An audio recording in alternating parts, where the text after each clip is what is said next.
Oqshom presents. Qorong'ulikdan qo'rqma. 2025-yil bahor.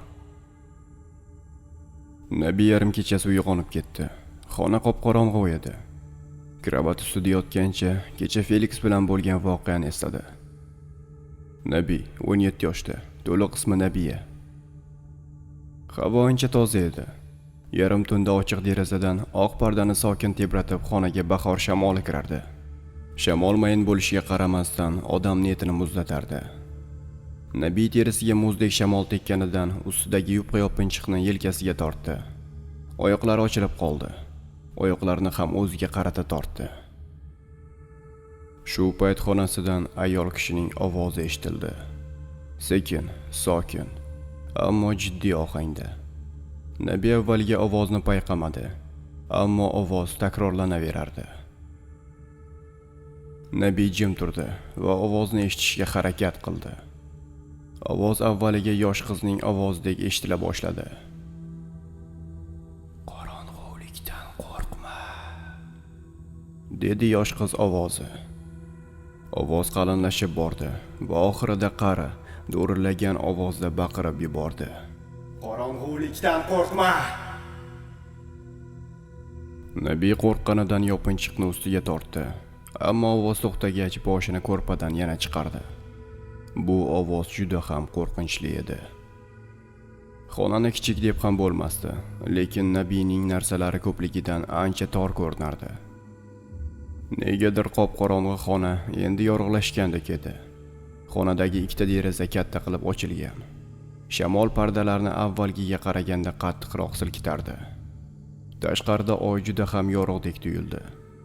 Nabiy hammasi xayolimda bo'lyapti dedi va jim telefonni qo'liga oldi. Soat 3:30. Nabiy telefondagi Felixning rasmiga qaradi. Felix har doimgidan ham chiroyli ko'rindi ko'ziga va telefonni o'pib qo'ydi.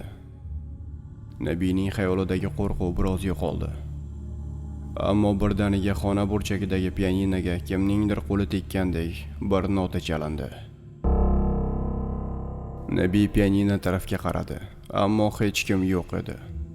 U turib chiroqni yoqmoqchi bo'ldi, ammo chiroqni yoqish uchun eshik yoniga borish kerak edi. U o'rnidan turishga qo'rqdi.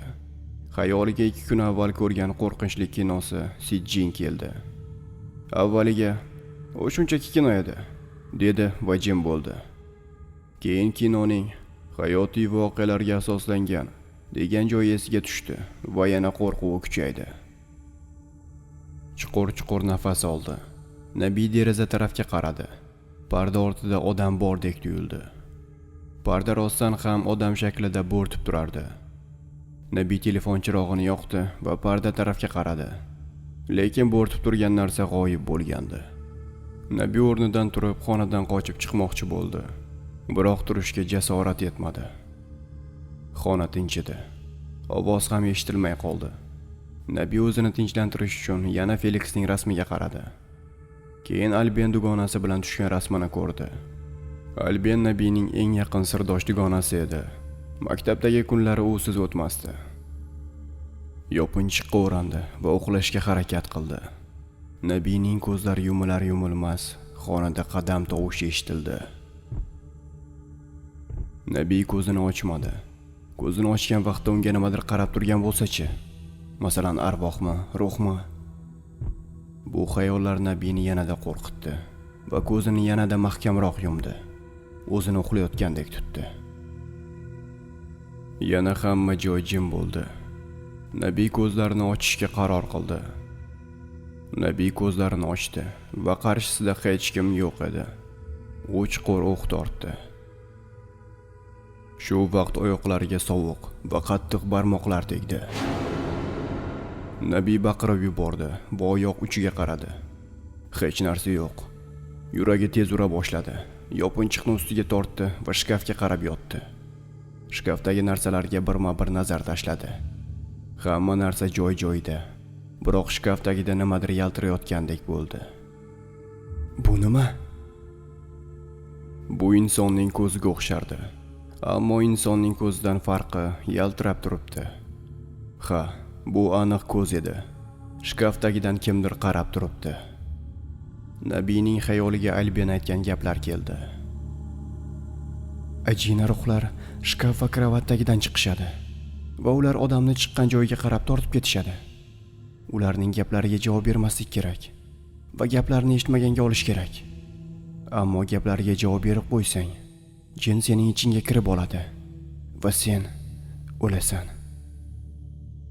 Nabiy agar ovoz eshitsa ham unga javob bermasligi kerakligini o'yladi. Shu vaqt orqasidan kimdir mahkam quchoqladi.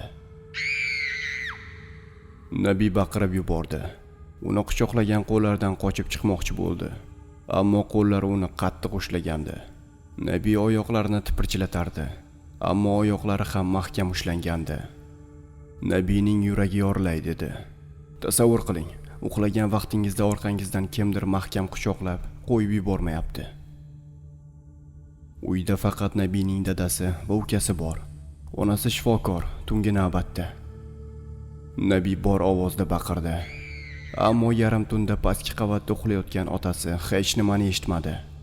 Qo'llar Nabiyni qo'yib yubordi. Nabiy o'rnidan turib karavot ustiga o'tirib oldi. Qo'rqqanidan devorga orqasini suyab, atrofga alanglay boshladi. Telefonni qo'liga oldi va baqira boshladi. Dadajon, yordam bering. Dadajon, Marsel, yordam bering. Nabiy tezlik bilan telefondan dadasiga qo'ng'iroq qildi. Nega u xonadan chiqa olmayapti? Chunki eshik oldida kichkinagina, bo'yi 80 santimetrcha chiqadigan, jussasi odamga o'xshab ketadigan narsa Nabiyga qarab turardi.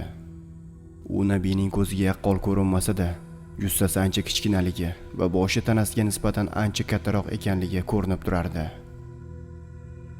Shu vaqt pianino tez chalana boshladi. Ovoz va shovqin kuchaydi. Pianino baland shovqin bilan chalinardi, ammo yonida odam yo'q edi. Nabiy pianinoga e'tibor qaratgan vaqtda o'sha g'alati narsa qayoqqa g'oyib bo'ldi, payqamay qoldi. Nabiy xonadan uni qidira boshladi, ammo topa olmadi. Shkaf ustidan nimadir tushib ketdi.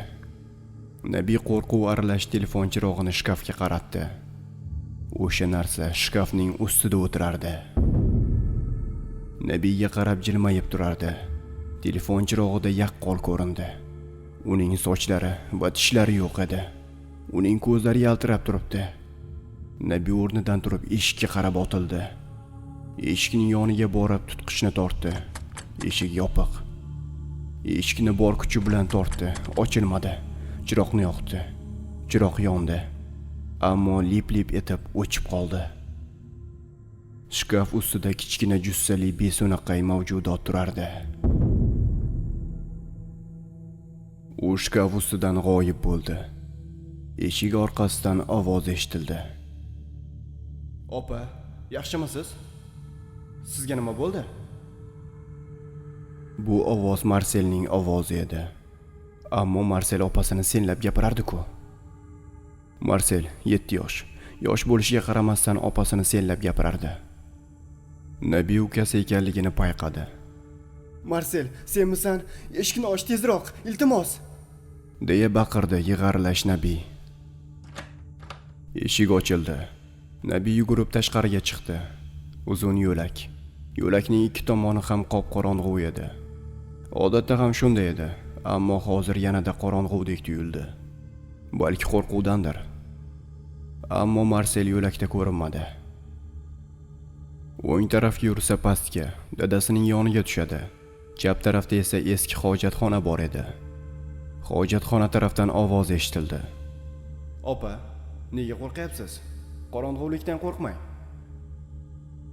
Bu ovoz Marselning ovozi bilan bir xil edi, ammo hali ham sizlab gapiryapti. Nabiy pastga, otasining yoniga yugurib tushgisi keldi. Ammo ukasini tashlab ketadimi? O'sha g'alati narsa ukasiga zarar yetkazsa-chi? Uning xayolidan shunga o'xshash fikrlar o'tdi. "Opa, menga yordam bering", degan ovoz eshitildi. Endi ovozga ozroq yig'arlashgandi. Nabiy hojatxona tarafga qadam tashladi. Yig'i ovozi kuchaydi. Nabiy nima qilishni bilmay qoldi. Qo'rquv va hayrat uni qamrab olgandi. Nabiy hojatxona eshigi yoniga keldi. Ichkarida pichirlagan ovoz eshitildi. Ammo endi ovoz Marselning ovoziga o'xshamasdi. Nabiy yog'och eshikka boshini yaqinlashtirdi. Ichkaridagi ovozni eshitmoqchi bo'ldi. Qulog'i eshikka tegdi. Ovoz yaxshi eshitila boshlagandi. Shu vaqt yog'och eshikka nimadir qattiq urildi va Nabiy boshini eshikdan uzoqlashtirishga ulgurmasdan eski yog'och eshik yorilib, ikkita qo'l chiqdi. Qo'llar Nabiyning sochi aralash boshidan ushladi va eshikka qarata tortdi. Qo'ldan qon va axlat hidi anqirdi. Nabiy qo'rquv aralash baqirardi va o'zini eshikdan olishga harakat qilardi. Eshik yorqilaridan yaltirab g'alati qarash bilan ko'z ko'rindi. Uning ko'zlari o'sha shkafdagida ko'ringan ko'zlarga juda ham o'xshardi. Qo'llar Nabiyning boshini mahkam ushlab eshikka ura boshladi. Nabiyning boshi eshikka qayta urildi. Nabiyni eshikning yorilgan joyidan ichkariga tortishga urinardi. Uni ichkariga kiritishga harakat qilardi. Nabiy o'ziga keldi. Agar harakat qilmasa o'ladi. Faqatgina shu ayon edi.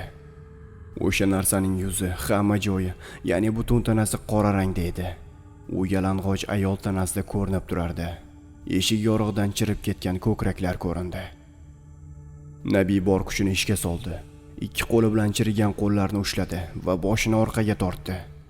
U qo'llardan qutulib chiqdi. Yerdagi telefonni oldi va chiroqni eshikka qarata tutdi. Chiroq yorug'ida hech narsa ko'rinmadi. Nabiy bor kuchi bilan yo'lakdan yugurdi. Ovoz eshitildi. Opa, qutqaring, iltimos, yordam bering. degan ovozlar yig'i va qo'rquv aralash Marselning ovozi bilan eshitildi. Nabiy quloqlarini yopib pastga yugurdi. Zinalardan tezlik bilan tushdi. Nabiyning xayoliga go'yoki zinadan tushayotgan vaqtda orqasidan nimadir quvlab kelayotganga, oyoqlaridan ushlab oladiganga va o'sha hojatxonaga sudrab olib ketadigandek tuyuldi. Nabiy dadasi yotgan xona eshigini ochdi va eshikdan kirar-kirmas yerga yiqildi. Otasi shovqindan qo'rqib o'rnidan turdi va chiroqni yoqdi. Karavot ustida esa Marsel uxlab yotardi. Martin, Nabiyning otasi, 42 yosh. Nabiyning ahvolini ko'rib qo'rqib ketdi. Nabiyning peshonasidan qon oqardi. Sochlariga qon va axlat tekkan. Undan badbo'y hid kelardi.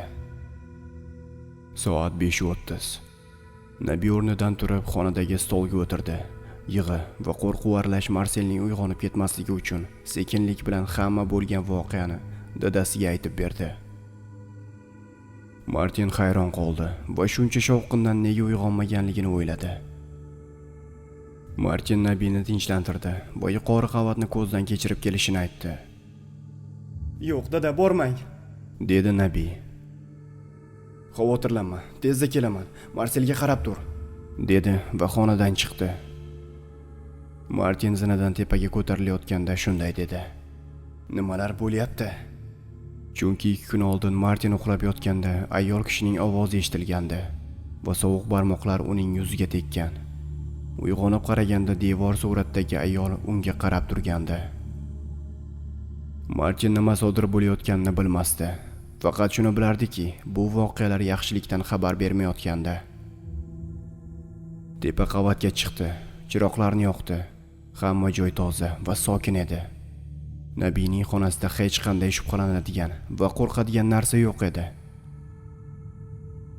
Martin yo'lakdan eski hojatxona tarafga qarab yurdi va eshik qarshisida to'xtadi. Eshik bus-butun, hech qayeri sinmagan va yorilmagan. Martin eshikka qaradi va shunday dedi. Butun turibdi-ku, nima bo'ldi ekan? Balki ko'zlarga ko'ringandir, dedi va eshikdan uzoqlashdi. Orqasidan qadam tovushlari eshitila boshladi. Go'yoki orqasidan kimdir tezlik bilan kelayotgandek edi. Martin orqasiga qo'rquv aralash qaradi, ammo hech kim yo'q. Martin yurishda davom etdi. Qarshisidagi eshikdan kimningdir yurib o'tgan sharpasi sezildi. Martin yugurib eshikdan tashqariga qaradi. Zinadan pastda ham hech kim yo'q edi. Martin xonaga kelganda Nabiy stulda uxlab qolgandi. Uning ustini yopib qo'ydi va ozroq dam olishiga qo'yib berdi. Tong yorisha boshladi. Nabiy uyg'ondi.